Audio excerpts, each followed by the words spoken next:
Tu vas avoir beaucoup d'argent. Amen. Tu vas être riche. Amen. Tu seras ceci. Amen. C'est l'évangile de la prospérité de laquelle moi-même j'ai été délivré en sortant de cette abomination du ministère de la voix.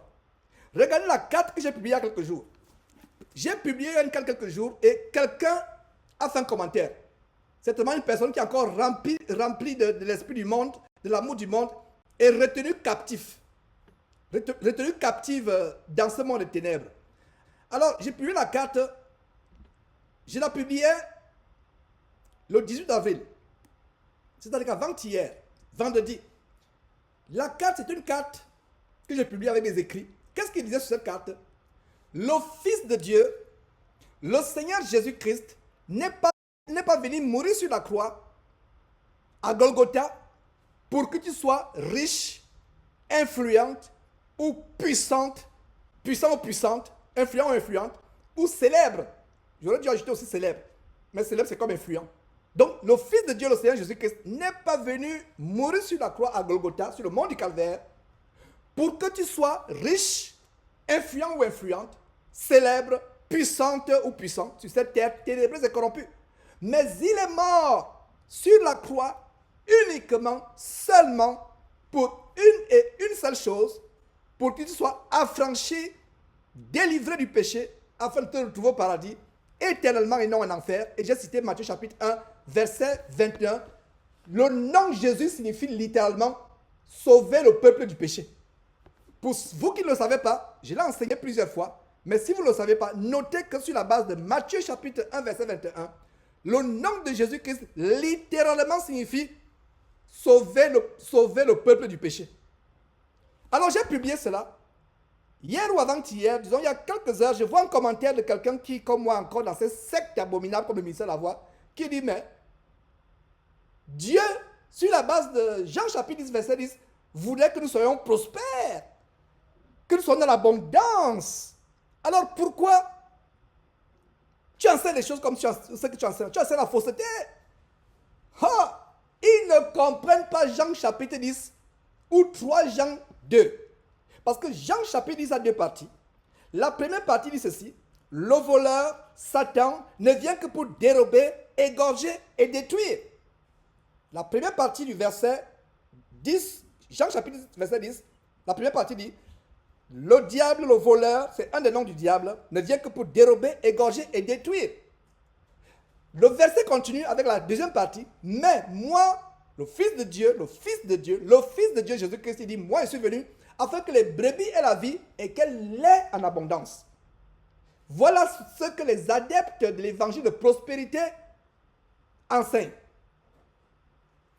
Ils prennent aussi 3 Jean 2, bien-aimé, je souhaite que tu prospères à tous égards et sois en bonne santé comme prospère est ton âme. Quand nous voyons ces deux versets, ces versets ne font pas allusion à la richesse, à l'abondance, à la prospérité sur le plan matériel. Dans Jean chapitre 10, verset 10, le voleur ne vient que pour dérober, égorger et détruire. Ça veut dire que la vie dans l'abondance, c'est une vie qui n'est pas sous ses effets, dérober, égorger et détruire. Est-ce qu'un homme qui est riche est dans l'abondance si, malgré ses richesses, les bandits viennent percer sa maison et l'égorger, il meurt? Est-ce que vous comprenez là? Je vais en venir. Et la personne qui a écrit ce verset, qui a fait ce commentaire, c'est une personne que je connais plus ou moins. J'ai voulu répondre, mais je me suis dit, à un moment, il faut que je ne réponde pas. J'aurais blessé, irrité la personne, et elle aurait compris mon intervention d'une autre manière. Elle aurait peut-être pensé que je me moque d'elle. C'est pour ça que je me suis retenu. Mais voici ce que j'aurais voulu dire à cette personne que, mais, si tu dis que tu es chrétien et que tu crois que ce verset, c'est le verset de l'abondance, mais ta vie ne reflète pas cette abondance. C'est ce que je voulais lui dire. Mais je me suis calmé parce que je me suis dit qu'il peut mal comprendre ça et penser que il pouvait prendre ça charnellement. C'est pour ça que je me suis retiré. Il faut être sage. La Bible dit, il y a un verset que j'ai eu du mal à comprendre, mais je l'ai compris finalement. Le même verset dit le contraire. Réponds à l'insensé selon sa folie, afin qu'il ne se croit pas sage. Le même verset dit, ne réponds pas à l'insensé selon sa folie afin que tu lui ressembles. Incroyable. J'ai eu des problèmes à comprendre ce verset. Finalement, j'ai compris en disant que il faut que Dieu t'inspire avant de répondre à l'insensé. Voilà ce que j'ai compris. Ne réponds pas, ne te précipite pas pour répondre. Demande, attends le feu vert pour répondre à l'insensé. Voilà comment j'ai compris ce verset.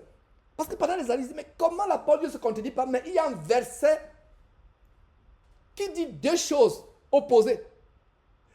D'une part, le même verset vous dit, réponds à l'insensé selon sa folie, afin qu'il ne se prenne pas pour sage. Le même verset dit, ne réponds pas à l'insensé selon sa folie, afin qu'il ne se croie pas pour sage. Non, ne réponds pas à l'insensé selon sa folie, afin que tu lui ressembles. Et plus tard, j'ai compris que non. Le silence est d'or pour le chrétien. Donc, quand tu es en face de l'insensé, ne te précipite pas pour répondre. Prends le temps. Des fois, il y a eu des réponses qui sont arrivées après un an. Je me rappelle une abominable chaîne de télévision Casarema, la chaîne de prostitution spirituelle, un canal d'embarquement pour l'enfer. Ils m'ont accusé d'avoir tué tous mes parents et de m'être exilé aux États-Unis. Ce dont je vous parlais au début de cet enseignement aujourd'hui, la trouvaille que j'ai faite de cette intelligence artificielle qui a résumé tout sur moi, je n'ai pas vu que j'ai tué mes parents. Parce que tu tues tes parents, il y a une procédure qui est au Cameroun, etc. Donc, j'ai fait un an, je n'ai pas répondu. Les gens disaient, mais Georges, c'est grave, réponds. Il salit le ministère. Georges, réponds. Ah, vous ne comprenez pas. Je suis allé au Cameroun, j'ai mangé avec ma famille, j'ai mangé avec ma maman, etc. Et c'est là où j'ai répondu, avec preuve à l'appui. Un an après, oh là là, c'était une catastrophe. C'était une catastrophe là-bas à Casarema. Oh, donc c'était, Kizamina, qu'on avait saisi en train de tricher, et plus tard on a saisi en train de tricher, en train de pomper. J'aime quand au Gabon on dit pomper. On a trouvé en train de pomper dans une salle. Il voulait être avocat ou magistrat. Il est retourné. Les dîmes ne passaient plus. Je l'ai tellement dénoncé que les dîmes ne passaient plus. Il a dit non. Je dois retourner. Il faut que je retourne. Il est retourné. Au lieu d'étudier, de mémoriser, de passer comme je le faisais, des nuits blanches à mémoriser des bouquins par cœur. Je vous assure que ces études sont rudes. C'est bien, certains, ils aiment la facilité. Ils aiment la facilité. Donc, au lieu de mémoriser, il est là, il regarde. Et quelqu'un avait une caméra. Oh là là, quand j'ai encore ajouté ça, c'était explosif. It was enjoyable. Oh là là, c'était explosif. Donc, c'est ça. Alors, revenons sur donc, le sujet. Revenons sur le sujet de la personne qui a fait le commentaire. Jésus est venu uniquement pour la délivrance du péché. Donc, il me cite le verset pour vouloir me contredire. Alors, j'ai voulu lui dire que, mais, ça veut dire que ce verset que tu cites, ta vie ne reflète même pas ce verset. Si l'abondance même de Christ était l'abondance financière, ta vie ne reflète pas. Ce qui n'est pas le cas. L'abondance de Christ n'est pas. Donc, ça veut dire que quand on est pauvre dans le corps de Christ, on est écarté. Frère, laissez-moi démolir cette doctrine perverse de l'évangile de la prospérité. Laissez-moi la démolir. Dieu fait l'acception de personne. La Bible ne dit-elle pas dans le livre de Jacques que nous devons avoir plus de considération pour ceux qui sont pauvres? Il y a des églises qui vous enseignent que quand vous êtes pauvre, c'est une malédiction. Donc ça veut dire que la personne qui m'a répondu, qui n'a pas de travail, qui est dans le chômage, c'est quelqu'un que je connais de plus ou moins. Plus ou moins parce qu'elle n'est pas à côté de moi ici au Texas. Je ne peux pas dire que je la connais véritablement. Elle est au loin, elle est en Afrique. Et dit à la personne, non, ta vie ne reflète pas. Puisque si tu crois donc que Jésus est venu pour qu'on soit riche, mais ça veut dire que toi-même tu n'es pas disciple de Jésus-Christ étant pauvre comme tu es. C'est ce que je voulais lui dire. Et vous êtes d'accord avec moi que si je lui avais dit ça, il aurait mal compris. N'est-ce pas? Il aurait mal compris, il aurait dit peut-être que je me moque de lui. Non. Maintenant, publiquement, en enseignant, que ce soit lui, que ce soit à tous ceux qui pensent que Jésus est venu pour que nous soyons riches. La Bible dit dans le livre de Jacques qu'il y a les pauvres parmi nous et nous leur devons beaucoup de déférence. Imaginez-vous que dans une assemblée, il y a un riche qui vient avec un costume, dernier cri, avec des chaussures, avec des grosses montres, et qu'il y a un pauvre qui vient. Je vous assure que dans mon assemblée, à moi, c'est les physiques. Tu viens avec ton costard, ça ne me dit rien. J'en ai eu tellement dans ma vie. Ça ne m'impressionne pas. Mais la maman qui vient à Hayon, la grand-mère, ou l'enfant qui vient à Hayon, je vais me précipiter sur cet enfant-là. C'est cet enfant-là qui aura une chaise de douillette, un coussin. Et s'il faut même une assiette, je ne sais pas comment on dit China, les bonnes assiettes, China c'est une marque, ce n'est pas la Chine. Donc détendez-vous avec tout ce qui se passe avec Trump et la Chine. China c'est une marque d'assiettes de grand prix. Et vous voyez dans certaines maisons américaines, on les met, c'est comme décoration, on ne les utilise pas pour manger. On les décore, les expose, les assiettes coûtent très cher. À supposer que j'ai de telles assiettes chez moi, ce qui n'est pas le cas, à supposer qu'il y avait de telles assiettes, un riche vient, nous avons une assemblée, je vais donner cette assiette, au cas où je l'avais, je la donnerai à la veuve, aux pauvres, et le riche qui est en costard, il serait peut-être offensé de savoir que je donne plutôt une assiette jetable de Walmart. Walmart, c'est le carrefour, le carrefour américain Walmart. Je vais donner une assiette jetable. Nous devons avoir la considération pour les pauvres dans le corps de Christ, plus. Et c'est aussi la doctrine. Frères et sœurs, vous qui avez en charge des églises de maison, que votre attitude ne soit pas une attitude qui reflète l'acception de personnes. Traitons les analphabètes, les sous-diplômés, les chômeurs, les pauvres, avec beaucoup plus de respect. Parce que si vous élevez quelqu'un qui vient avec un bon costume, ou bien vient avec une robe, une belle robe, quand vous voyez son couvre-tête, voilà là, ça c'est vraiment le dernier sari, dernier qui vient de l'Inde. Ce n'est pas elle que je vais donner la priorité. C'est comme cela. Donc revenons sur ce déchiquetement, je ne sais pas si c'est le mot, mais cette façon de déchiqueter la parole de Dieu, de dire que non, Georges, tu te trompes. Matthieu chapitre 1 là, verset 21, non, il est venu, c'est vrai, pour délivrer les péchés, mais il est venu aussi pour qu'on soit riche. S'il est venu pour que tu sois riche, si tu es dans le chômage, tu n'es pas riche. Et Dieu la richesse, ce n'est pas ça qui nous préoccupe. Donc ça veut dire que ce verset depuis des années ne s'applique pas dans ta vie. Il y a un problème. Donc ça veut dire que tu n'es même pas chrétien. C'est l'argument que je voulais faire. Mais en réalité, revenons maintenant sur la parole de Dieu. La prospérité dont parle Jean chapitre unique, 3e Jean 2, bien-aimé, je souhaite que tu prospères à tous égards. C'est la prospérité sur le plan spirituel. Comme prospère l'état de ton âme. Ils oublient comme prospère l'état de ton âme. Je n'ai même pas ce verset sous les yeux. J'aimerais vraiment lire ce verset. Voilà, 3 Jean 2. Bien-aimé, je souhaite que tu prospères. Souligner, encercler prospère. Et souligner à tous égards. Encercler comme prospère. Voilà la compréhension biblique de ce verset. Comme prospère l'état de ton âme. Donc ça veut dire que la prospérité d'un chrétien reflète la prospérité de son âme. La question que vous allez me poser, par démonstration biblique, logique biblique, je suis en train de faire la démonstration sur le plan de la logique biblique. Comment l'âme d'un chrétien prospère-t-elle? Une âme. Pouvez-vous emmagasiner de l'argent dans votre âme? Des lingots d'or. L'argent dans votre compte d'épargne, c'est à la banque. Il n'est pas dans votre tête. L'âme, on ne sait même pas. L'âme, c'est une réalité mystérieuse que Dieu seul maîtrise. Qui a déjà vu son âme? Et si vous ne pouvez pas voir votre âme, comment vous pouvez faire prospérer votre âme en y jetant des lingots d'or? Conclusion, ce n'est pas avec des choses matérielles de l'or, de l'argent, qu'on fait prospérer notre âme, n'est-ce pas? Notre âme, nous la faisons prospérer comment? Avec l'obéissance au commandement de Dieu. Voilà la démonstration biblique, mes frères et sœurs. Et si notre âme prospère avec la parole de Dieu, notre prospérité va se refléter à la hauteur de cette prospérité de notre âme.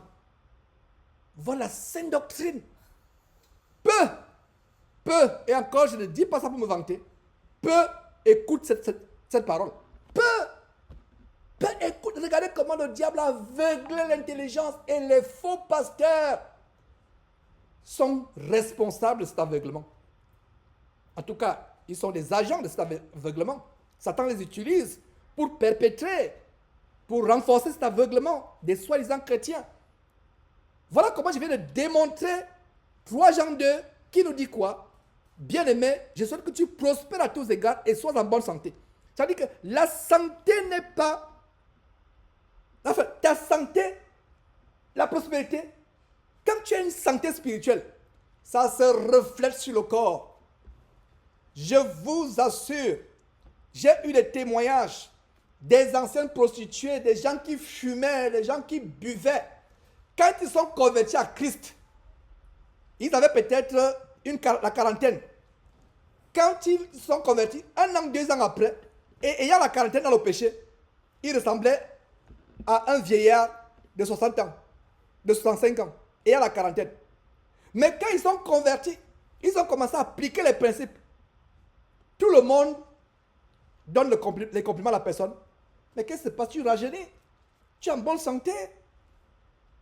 Hein? Qu'est-ce qui se passe? Tu es en bonne santé. Tu es rajeuni. Voilà, mes frères et sœurs. Voilà. La santé. La fortification de nos os. De nos muscles. L'hygiène spirituelle apporte la santé sur le plan physique. Je n'ai pas dit que l'hygiène corporelle est à négliger. N'oubliez pas que la saleté ouvre les portes aux démons. Les démons aiment la saleté.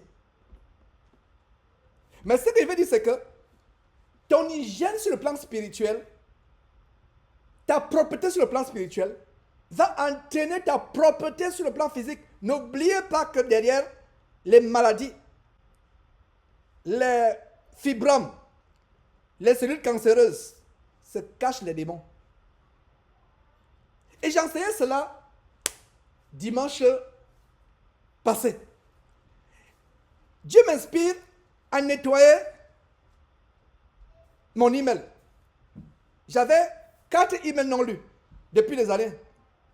Depuis 2000, pas du tous les emails, j'avais 4 emails lus, non lus. Depuis le dernier non lu remontait à 2015 ou 2016. Je n'ai pas le temps de répondre à tous les emails, malheureusement. C'est ce que je dis souvent. Les gens pensent que ce n'est pas la vérité que je dis, c'est la vérité. Donc je l'ai nettoyé et j'ai même répondu à une personne qui m'a écrit, je dis vraiment désolé, ça dit que je ne peux pas me pousser 1000 bras. Je ne peux pas, j'ai beaucoup de choses à faire. Je ne peux pas. Donc je lui ai excusé, j'ai répondu après 6 mois. Alors, donc je nettoyais, je nettoyais, je les classe. Et c'est ça, là, si vous avez, moi, mes emails c'est Google, personnel c'est Google, j'aime Google parce que, je ne sais pas les autres, je ne fais pas la publicité de Google. Tu as un stock illimité. N'effacez jamais vos emails parce que un document important, vous pouvez le chercher. Dès que vous tapez des mots de recherche, si par exemple, vous avez enregistré, vous ne savez pas où est votre diplôme, vous ne cherchez plus. Donc, voyez si peut-être vous n'avez pas attaché à votre email il y a 10 ans. Donc, tapez seulement diplôme. Si c'est licence, mettez licence. Mettez les mots et c'est comme ça que j'ai trouvé mes documents. Un email important, je tape un document. Oh, un frère m'avait envoyé il y a 2 ans un document sur le tatou. Je tape tatou. Et tous les contenus de tatou dans mes emails, ça ressort. Voilà les astuces que je vous donne. Donc, ne fermez pas les emails. Donc, j'étais en train de nettoyer les emails, je voyais c'est un travail facile. J'ai fait là peut-être 1 heure ou, disons, moins de 2 heures. Moins de 2 heures. Donc, je nettoyais. Si je pouvais répondre, je répondais. S'il y avait des vidéos. Donc, un frère, il y a 6 mois, là, ce n'était pas 2 ans ou 3 ans, c'était récent. Donc, un frère, il y a 6 mois, m'a envoyé la vidéo sur comment les transplantations, Satan peut... C'est-à-dire que le phénomène des esprits familiers que j'expliquais. Dimanche passé, j'expliquais le phénomène des esprits familiers. Et quand j'ai vu... Et il m'a envoyé ça il y a 6 mois, il me dit, frère, voilà, ça ressemble un peu à quelque chose que tu as toujours enseigné. Et je ne me rappelle même pas que j'avais enseigné déjà ça. Il me dit, regarde. Donc ça fait 6 mois. Oh, c'est dimanche. Parce que j'ai enseigné peut-être en profondeur ce que j'avais enseigné, à savoir que les esprits familiers là, les démons sont des myriades et des myriades. En anglais, il y a une expression qu'on appelle zillion. Il y a million, il y a billion, et il y a trillion. Maintenant, quand c'est tellement incomptable, en anglais on va dire zillion, avec Z au début, zillion. Donc le mot zillion c'est les myriades, ça veut dire que c'est tellement... Donc il y a zillions and zillions and zillions de démons sur terre. C'est-à-dire des milliards et des milliards et des milliards. Alors, j'ai découvert que le frère m'a envoyé cette vidéo. Et waouh! Comment? Et les gens pensent que non, c'est le cœur, la personne dont j'ai pris le cœur, le foie. Elle faisait le karaté. Voilà une femme qui commence aussi à faire le karaté. Elle commence à boire la bière comme l'autre boit la bière comme l'autre commence à faire la musique classique comme chacun avait son histoire qui se connectait. Il y avait même une, c'était m'arrivé au point où le monsieur venait lui raconter les histoires dans la nuit. Ça, c'est un démon. Vous et moi, nous savons que c'est un démon, le démon d'esprit familier. Bref, c'est pour vous dire que la vie que nous voyons là, ce n'est pas aussi simple que ça. Alors, qu'est-ce que je vais vous dire? Avant de fermer cette parenthèse, nous ne sommes qu'au début de ce chapitre. Ce que je vais vous dire, c'est que la parole de Dieu ne doit pas être déchiquetée par les doctrines de démons, l'évangile de la prospérité. Et je prie que cette personne qui m'a confronté avec les deux versets pour dire que non, Georges, non, c'est faux. Jésus veut que nous soyons, est venu pour que nous soyons aussi riches, nous soyons prospères. Si Jésus est venu pour que tu sois riche, ça veut dire que le fait que tu ne sois pas riche actuellement, tu n'es pas un disciple de Jésus. Heureusement pour toi que ce n'est pas le cas que Jésus est venu pour que tu sois riche. Parce que si Jésus, c'était vrai que Jésus était venu pour qu'on soit riche, pour que ses disciples soient riches, c'est qui n'est pas le cas. Ça veut dire que actuellement là, tu n'es pas disciple de Jésus puisque tu es dans le chômage, la pauvreté. Mais heureusement, comprenez-moi bien, heureusement que Jésus n'est pas venu pour ça. Il est venu pour qu'on soit quoi? Délivré du péché. Et maintenant, quand quelqu'un donne ce verset, dit non, le verset voilà un verset qui dit qu'on peut être riche. Non, décortiquez le verset. J'ai bien décortiqué 3 Jean 2. Comme prospère était ton âme. L'âme prospère avec quoi? Donc, quand on dit prospérité, on voit argent. Mais non, si prospérité était l'argent, comment l'âme de quelqu'un prospère? Puisque la Bible dit ici que quand prospère l'état de ton âme. Est-ce que vous voyez? Donc, prospérité signifie autre chose au-delà du matériel. Comme prospère, l'âme ne prospère pas avec de l'argent.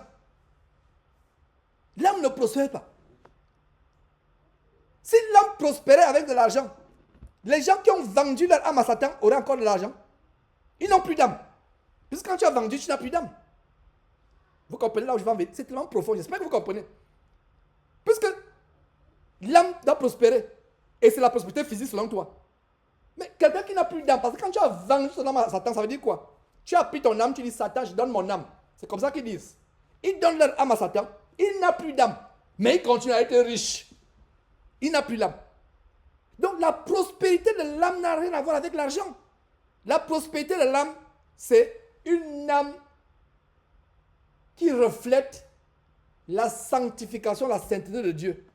Voilà la prospérité de l'âme. Et quand cette âme-là reflète la sanctification, la prospérité de Dieu, ça se reflète dans sa vie de tous les jours. Comme j'ai pris cet exemple, je prends encore cet exemple. Imaginez-vous quelqu'un qui est riche. On vient le cambrioler et on l'égorge. Analysons bien cet exemple que je viens de vous donner à la lumière de Jean chapitre 10, verset 10. Le voleur ne vient que pour dérober, égorger et détruire. Cet homme qui était riche, qui a été égorgé, son argent l'a protégé? Non. Alors donc, quand la deuxième partie de Jean 10 dit, je suis venu afin que les brebis aient la vie et qu'elles soient dans l'abondance, logiquement, cette abondance n'est pas une abondance physique. Dieu ne s'occupe pas de notre abondance physique. C'est pour cela que Dieu disait à ceux qui le Fils de Dieu, Jésus-Christ, en Matthieu chapitre 6, dit à ceux qui se plaignent, oh, je n'ai rien à manger, je n'ai pas de boulot, je vais faire comment? Mes enfants vont manger quoi dans 2 jours? Le congélateur est vide. Qu'est-ce que Jésus dit, le Fils de Dieu dit? En Matthieu chapitre 6. Ces choses sont les païens qui les recherchent, qui les demandent. Vous, votre Père sait de quoi vous avez besoin. Ne vous tourmentez pas pour vous enrichir. C'est pour cela qu'il conclut en Matthieu chapitre 6, verset 33. Cherchez premièrement le royaume et la justice de Dieu et toutes ces choses vous seront données par-dessus. Voilà notre abondance. Cherchez le royaume de Dieu. Ne vous affectionnez pas aux choses de la terre. Voilà notre abondance. Si vous avez un bon travail, une jolie maison, une jolie voiture. Vous pouvez avoir de beaux vêtements. Je vous assure que ça, oh là là. Aux yeux de Dieu, c'est du néant. Peut-être à votre niveau, ça peut être un petit bonus. Ça peut être un petit bonus. Mais c'est immatériel. En anglais, on dit irrelevant, irrelevant. Ça veut dire que ça n'a pas d'importance. Vous voyez, ça n'a pas d'importance. Ta grosse maison, ta voiture, je ne sais pas, ton congélateur plein de victuailles, des dernières glaces, je ne sais pas quoi, tous les parfums, vanille, chocolat, tout. Non, ce n'est pas important. Au moment où je vous parle, au Texas, il y a les gens qui sont morts dans la rue. Même actuellement où je vous parle, quelqu'un était le mourir au Texas, laissant une grosse maison. Et il y en a. Je vous assure que ce Texas, c'est un pays de grandiloquence. De grandiloquence. Le frère Cédric est là. Il sait que je ne manque pas. Je ne manque pas. C'est des choses. Les gens laissent ça. Ils laissent. Ils laissent. Ils laissent. Donc, vraiment, c'est un évangile qui a été véhiculé. Et c'est l'évangile de Mammon, de Satan. Jésus-Christ TV, vous connaîtrez la vérité et la vérité vous affranchira.